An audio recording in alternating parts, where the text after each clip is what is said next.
Hola, ¿qué tal? Bienvenidos todos. Mi nombre es Gustavo Luna, soy médico psiquiatra. Bienvenidos a este espacio que se llama Integra TDAH, el podcast. Un podcast dedicado al trastorno por déficit de atención con hiperactividad en el adulto. Les presento a la psicóloga, mi copresentadora Claudia González. Ella es psicoterapeuta cognitivo-conductual. ¿Qué tal, Claudia? ¿Cómo estás? Hola, ¿qué tal, Gustavo? Encantada de estar aquí presente. Y pues bueno, este podcast surge a partir de esta necesidad de informar, de crear una comunidad respecto a un grupo de profesionales, ¿no? Entonces, encantada de estar aquí y pues qué gusto que podemos compartir, ¿no? Este espacio. Claro, este proyecto nació principalmente desde dar una óptica profesional, sobre todo dar información de calidad a nuestros consultantes. ¿Y qué tal, Claudia? ¿Tú qué piensas o por qué sientes que el TDAH en el adulto ahorita está muy de moda o está en boca de todos en medios digitales? ¿Tú qué piensas? ¿Qué opinas? ¿Tú qué sientes que puede estar pasando? Pues fíjate que es un comentario que frecuentemente escucho en mis consultantes o inclusive en los padres de familia. Y pues más que nada yo creo que hay apertura. Yo creo que hay apertura en las redes sociales acerca de información. Solamente hay que tener cuidado para que la información que leemos o vemos en estos medios, pues que sea verídica, ¿no? Entonces, este espacio es de dos profesionales, ¿no? Ujú. Que se suman. El trabajo colaborativo con personas con TDA. Y pues es importante tener la apertura al tema, no solamente en el TDA, sino también en todo lo referente a la salud mental y que por supuesto también invita a acercarse con un psicólogo, con un psiquiatra para la atención y sobre todo diagnóstico profesional. Exacto. Y ya que lo mencionas, recuerden que este material es solamente de carácter informativo y no sustituye el consejo de un profesional. Realmente la invitación es que se acerquen con un profesional de confianza y esto lo tomen solamente como eso, carácter informativo. ¿Qué tal? ¿Qué te parece si empezamos? Perfecto, de acuerdo. Me gustaría iniciar, Gustavo, ¿qué te parece? Con esta información relevante de cómo es que se llegan a clasificar los trastornos mentales. Sí, creo que es un buen punto de partida. Dentro de los padecimientos tenemos dos diferentes tipos de clasificaciones de enfermedades. Tenemos el Sistema Internacional de Clasificación de Enfermedades y el DSM-5, que por sus siglas en inglés es el Manual Estadístico de los Trastornos Mentales. Como dice el nombre, es un manual estadístico y no es como tal un listado de que uno pueda hacer un checklist y decirte, ya tengo TDAH, ¿no? Básicamente lo que nos da como profesionales es tener criterios unificados para que podamos identificar los padecimientos. ¿Cuál es una diferencia entre por qué le conocemos a los trastornos mentales y no a enfermedades mentales? Principalmente se debe a que más o menos en los años 50 lo que tratamos fue desvincular este aspecto estigmatizante de la enfermedad. Uno. Y dos, que a diferencia de otras enfermedades como enfermedad cardiovascular o la diabetes, en el trastorno mental no hay una causa única. O sea, son una suma de factores, tanto genéticos, ambientales, de crianza. A diferencia de otras enfermedades, por ejemplo, la diabetes o cardiovascular, que tenemos ya las causas un poco más identificadas. Y pues básicamente lo que buscamos también es tener este espacio de transitoriedad en los trastornos, valga la redundancia, que sea una cuestión transitoria y que pueda tener un pronóstico no necesariamente negativo. Gustavo, ¿y cuál es la estadística en las personas con TDAH?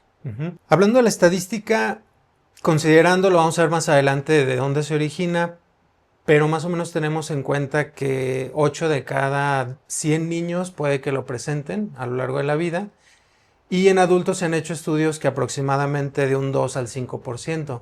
Aparentemente uno pudiera pensar por qué ha bajado la estadística, ¿cierto? Pero lo que sucede es que muchas veces esos niños que crecen o bien aprenden a gestionar un poco más el TDAH o simplemente ya no buscan la ayuda. Como ya salieron de esa parte escolarizada, donde ya no hay ese tema de estructura, pues hay veces que ya se pierde en la estadística. Entonces, Por es la supuesto. importancia de tener un diagnóstico temprano, porque muchas veces se llega más de 10 años sin saber un diagnóstico de que el adulto padece esto, ¿no? Entonces, más o menos esa es la casuística, ¿cómo ves? Claro, y entiendo que esta estadística es de los casos atendidos, ¿no? Que Exactamente. van con un profesional, pero pues también hay muchos casos que realmente llegan a normalizar los síntomas y que pues no llegan a acercarse a consulta y Ujú, pues creo que la estadística es muy importante saberla, ¿no?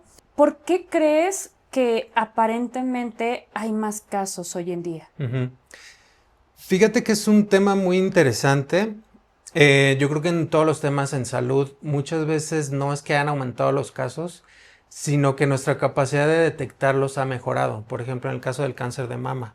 El cáncer de mama aparentemente han aumentado los casos, pero justamente porque hay una detección oportuna.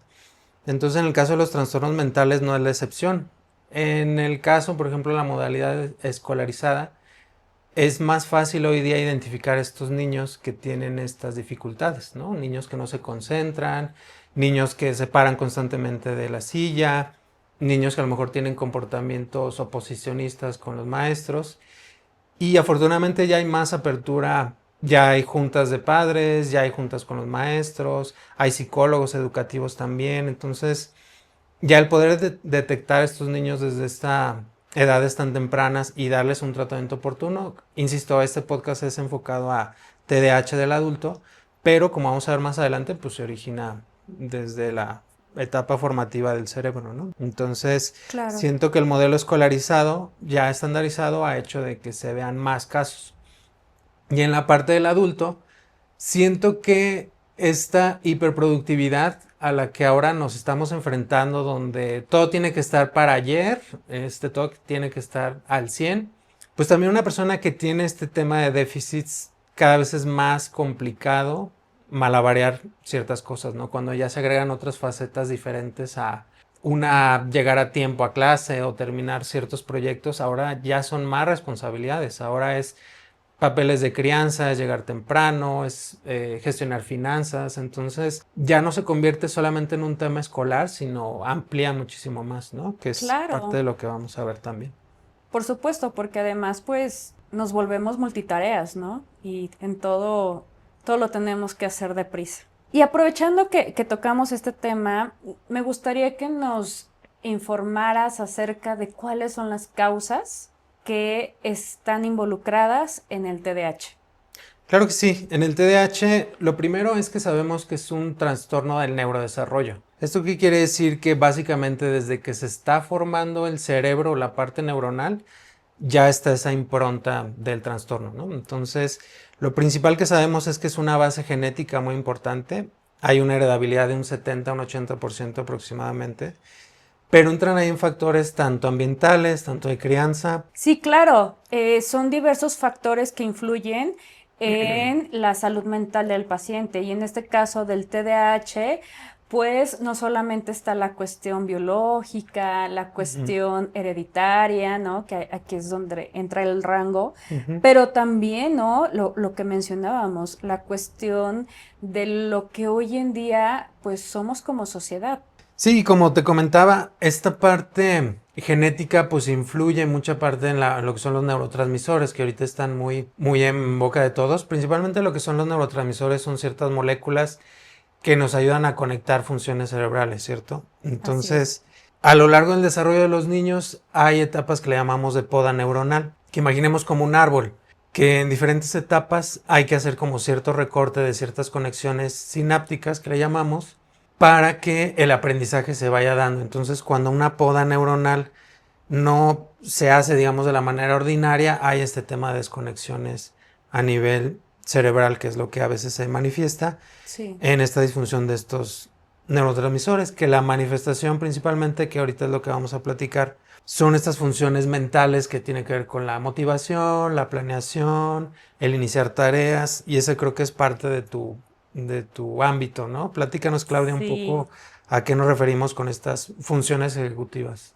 Claro, pues estas funciones ejecutivas que realmente las podemos identificar no solamente en adultos, sino también en adolescentes, en niños inclusive, pues va desde el manejo de las emociones, esta parte de la carencia de regulación emocional, que se actúa desde el impulso, ¿no? Entonces, es una característica que es muy común en las personas con TDAH. También el inicio de tareas. El inicio de tareas porque justo postergamos. Estamos en esta etapa de al ratito lo hago y pues pasa un mes y no hacemos la actividad, lo que hoy en día conocemos con la palabra muy de moda, ¿no? Procrastinación.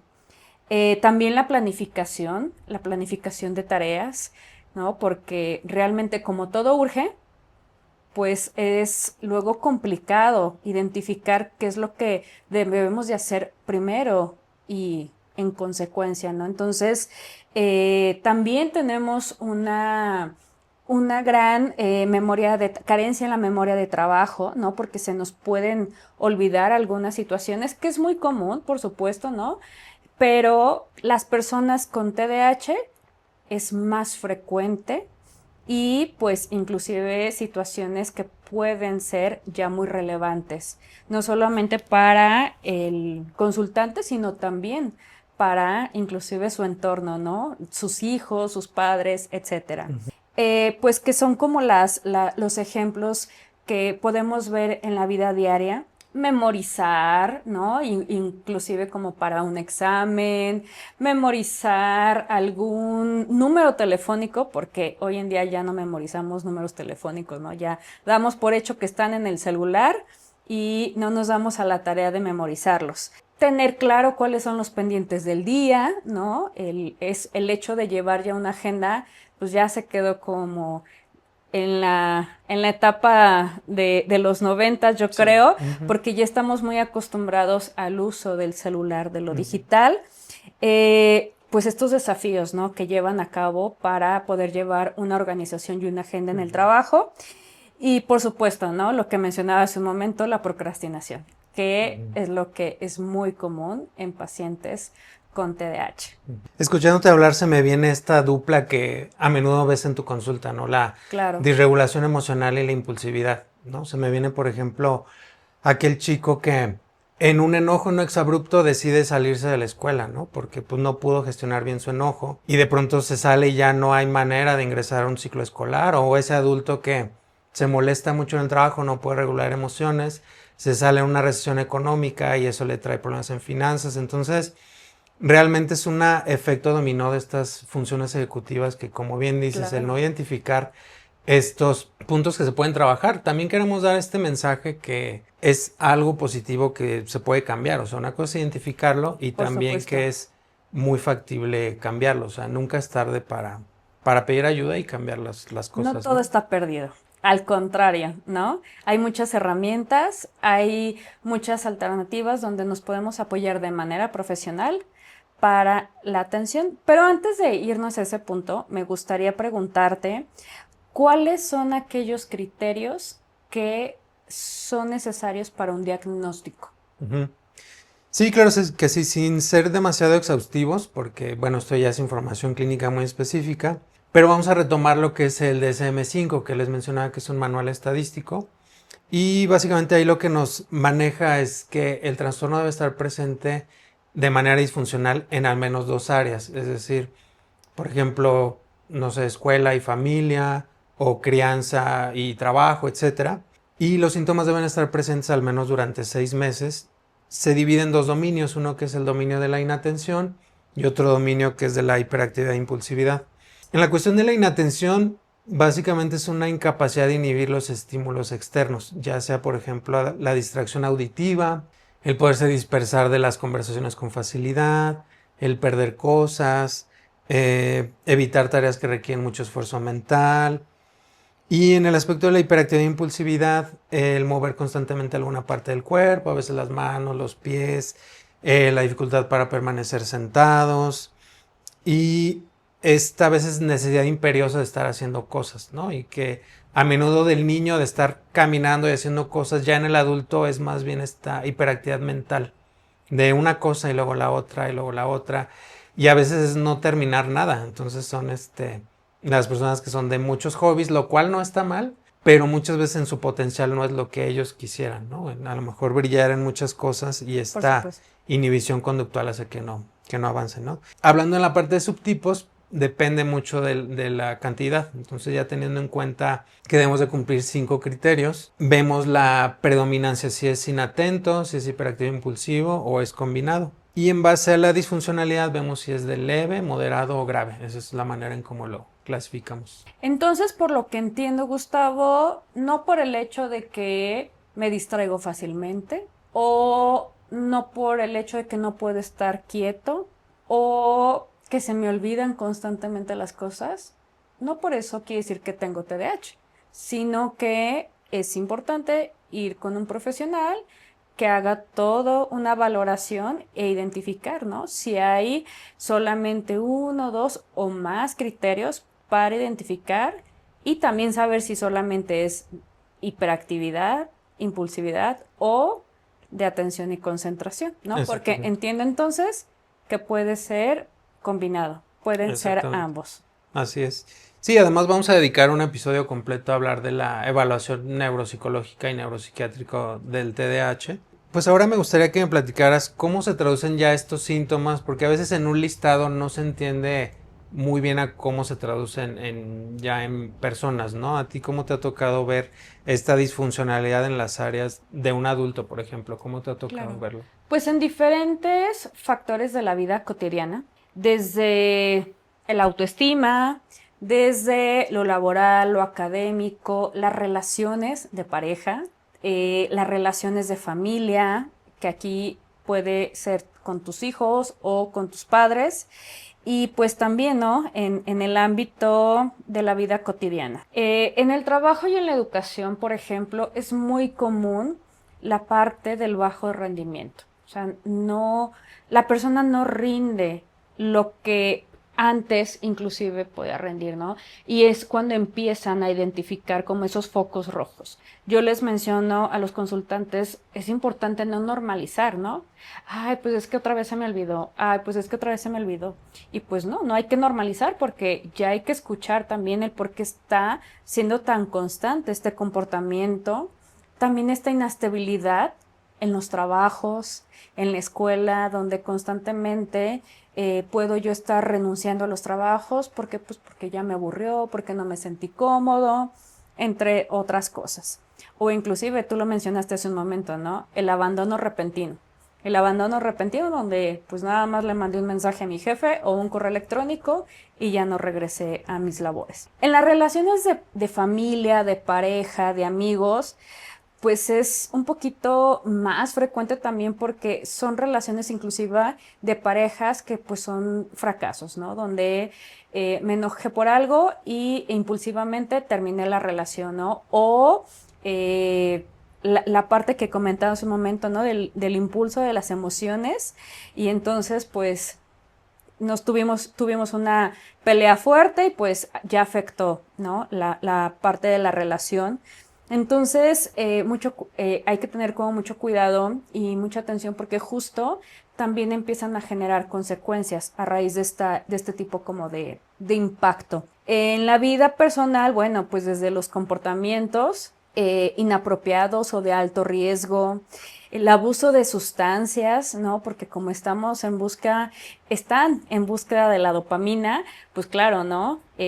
Hay un alto consumo de alcohol, hay un alto consumo de alguna otra sustancia o de compras o inclusive de juego, ¿no? ¿Por qué? Porque pues justo estamos en búsqueda de lo que nos hace sentir bien. En el autoestima, pues inseguridad, la afectación de la autoimagen, la gestión del tiempo, también ya en el ámbito, pues digamos, general, porque la gestión del tiempo es que constantemente estoy llegando tarde a los compromisos, donde resulta que tenía 2 horas para programar alguna reunión o algún trabajo y resulta que tuve el hiperfoco y me fui hasta 6 horas, ¿no? Y se me olvidó tomar agua, se me olvidó comer o inclusive realizar alguna llamada o algún compromiso importante. y pues la autogestión, ¿no? Que son como estos casos que son como muy comunes, repito, en los consultantes que ya llegan con una valoración con TDAH.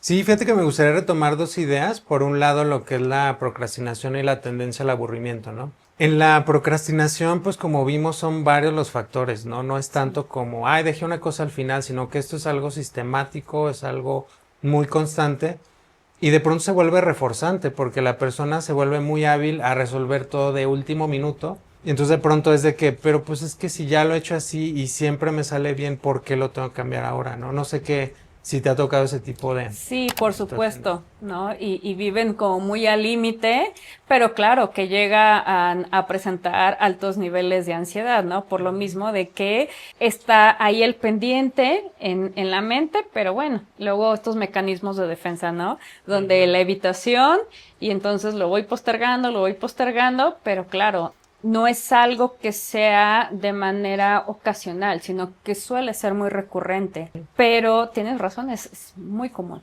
Y el otro aspecto era sobre esta parte del aburrimiento, que como bien mencionabas, el paciente busca esta automedicación, o sea que es a través de las compras, a través de decisiones impulsivas y esta cuestión en la que lo que conocemos es que hay una dopamina baja, es la teoría que nosotros tenemos. Entonces, esta búsqueda de esta dopamina barata o que le llamamos dopamine chaser, se puede lograr a través de este scrolling en redes sociales, desde atracones de comida, desde abuso de sustancias, desde conductas sexuales de riesgo. Entonces, ya Justo. cuando uno empieza a hacer este inventario mental, las personas dicen, bueno, pues estos son más cosas de que no me concentro. O sea, realmente el TDAH, la punta del iceberg es el no me concentro, sino que como vimos, al ser un trastorno del neurodesarrollo, sí, pero tiene muchas ramificaciones Por a supuesto. nivel psicológico, a nivel autoestima, a nivel conducta, a nivel Por sistema, supuesto. porque a veces el ser humano está dentro de un sistema, ¿cierto? Entonces me Sí, por afecta a supuesto. mí, me afecta a mi familia, me afecta a, a mis colaboradores, ¿no? ¿Qué piensas de esta visión como sistémica también? Totalmente de acuerdo, Gustavo. Me gustaría saber, ahora que ya estuvimos identificando como estas causas o estos síntomas, ¿qué tipo de tratamiento se puede encontrar? Me gustaría iniciar, ¿qué te parece? Desde el tratamiento que tú como médico psiquiatra puedes tener. Sí, claro que sí. Pues igual, como partimos del hecho de un diagnóstico, que es fundamental, saber un diagnóstico con un profesional, y a partir de eso dividimos los tratamientos. Están los tratamientos farmacológicos y no farmacológicos. En la parte de los tratamientos farmacológicos los subdividimos más o menos en lo que son los medicamentos psicoestimulantes y no psicoestimulantes. Lo vamos a guardar en otro episodio porque ahorita lo que más me interesa es ver la parte no farmacológica, que esas son cosas que sí podemos hacer como muchísima más facilidad. Y lo que yo siempre he comentado, pues es de que el tratamiento va conjunto, o sea, ni es nada más el medicamento, ni es nada más la terapia, pero igual ahorita vamos a hacer una reflexión sobre eso. Entonces, igual no sé si nos quieras comentar un poco sobre tratamiento no farmacológico. Claro, pues mira, desde el enfoque que yo trabajo, que es la terapia cognitivo-conductual, que es la que se centra en identificar los pensamientos, las emociones y por supuesto generar el cambio en la conducta. Entonces, es un tipo de terapia que científicamente está comprobado, ¿no? Que ayuda no solamente en el tratamiento del TDAH, sino también en otro tipo de trastornos. Entonces, pues nuestro foco de atención está ahí. Claro que este tipo de terapia te brinda herramientas que te van a ayudar a identificar estos pensamientos, a la gestión de emociones y pues por supuesto, ¿no? Que las personas con TDAH sean más funcionales y adaptativas. También trabajo en terapia estas habilidades de afrontamiento, ¿no? Como la regulación emocional, ejercicios de respiración para evitar con conductas impulsivas, la atención plena, el ejercicio, por supuesto, también, la alimentación, el poder también dormir bien, o sea que entran en la parte de autocuidado y pues también el manejo de conflictos, ¿no? Porque suele ser muy común que lleguen a generarse ciertos conflictos, pues precisamente como por los impulsos que se llegan a tener, y entonces hay que brindarle herramientas al paciente para el manejo de conflictos y por supuesto también para que él empiece a tener esta autonomía a la elección del tratamiento, ¿no? Como ejemplo, yo te puedo decir que son sesiones donde hacemos no solamente el platicar, ¿no? El desahogo emocional, sino también ejercicios donde se le brinda, repito, al paciente herramientas.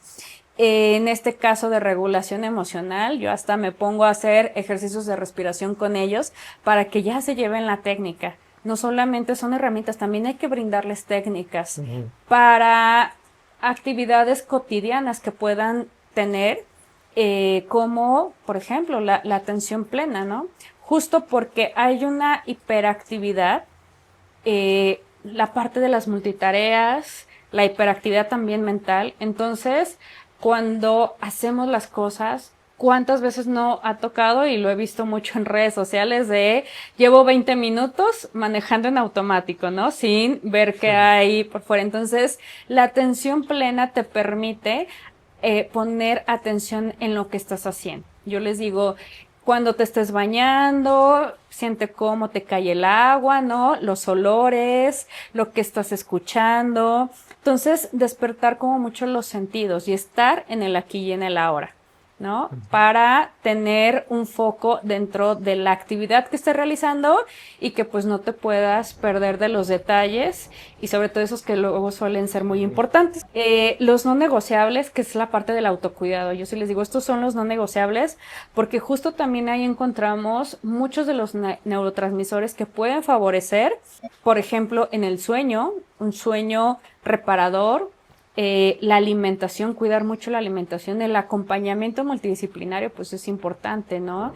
Entonces, a lo mejor sabemos que tenemos que comer, pero luego también cuando se acompaña de un profesional, pues también, ¿no? Son alimentos que nos pueden sumar a aquello que necesitamos. En este caso, en el TDAH, pues la alimentación adecuada. El ejercicio también es un no negociable y es el ejercicio de manera continua y sobre todo aeróbico. Entonces, si te das cuenta, no solamente son un tratamiento farmacológico, no farmacológico, no solamente son herramientas, no solamente es ir a consultas, sino también llenarse de técnicas y también aplicarlas en el día a día. Exacto. Fíjate que me gustó mucho todo este resumen que nos hiciste, porque al final de cuentas la terapia cognitivo-conductual es el modelo cognitivo en general, el cognitivo-conductual el más aplicado en el mundo médico. O sea, aplica tanto en pacientes con trastorno por dolor, tanto en trastornos de ansiedad, tiene muchísimas aplicaciones y también tiene muchas ramificaciones. Como bien dice, el entrenamiento en asertividad, qué importante, ¿no? Enseñarle al consultante entender tus propias emociones, saber enfriarte, saber desescalar, explicar algo, porque también el paciente con TDAH tiene problemas para explicar. O sea, si para entender sus emociones es difícil y luego explicarlas es complicado, y más esta frustración pues se dispara y es los ejemplos que ya hemos visto, ¿no? Entonces la verdad es que el acercarse con un profesional que maneja este tipo de terapia, además de que es una terapia muy proactiva, Claro. no es como que llego, me siento, platico, no, o sea, que me imagino que es el choque a veces que llega, ¿no? Así de que, pues, ¿y ahora qué hago, no? Entonces, esta parte proactiva de hacer tareas, porque es importante el trabajo intersesiones, porque si no, pues no hay un avance. No sé si nos puedas también dar un poquito de este. Por supuesto, sí, y es mucha información que se brinda al consultante en la primera sesión, ¿no? En este encuadre terapéutico, donde se da esta información de cómo es que se trabaja en la terapia cognitivo-conductual. Y claro, las tareas son importantes porque la terapia no es solamente ir 50 minutos a mi consulta, sino también es lo que voy a hacer después de la terapia, ¿no? Con las herramientas que ya me llevé, con las tareas que me dejó mi psicólogo. ¿Por qué? Porque también hay una preparación previa en estas consultas, ¿no? Que van de acuerdo al paciente, ¿no? Por eso es una terapia individual, es una terapia personalizada.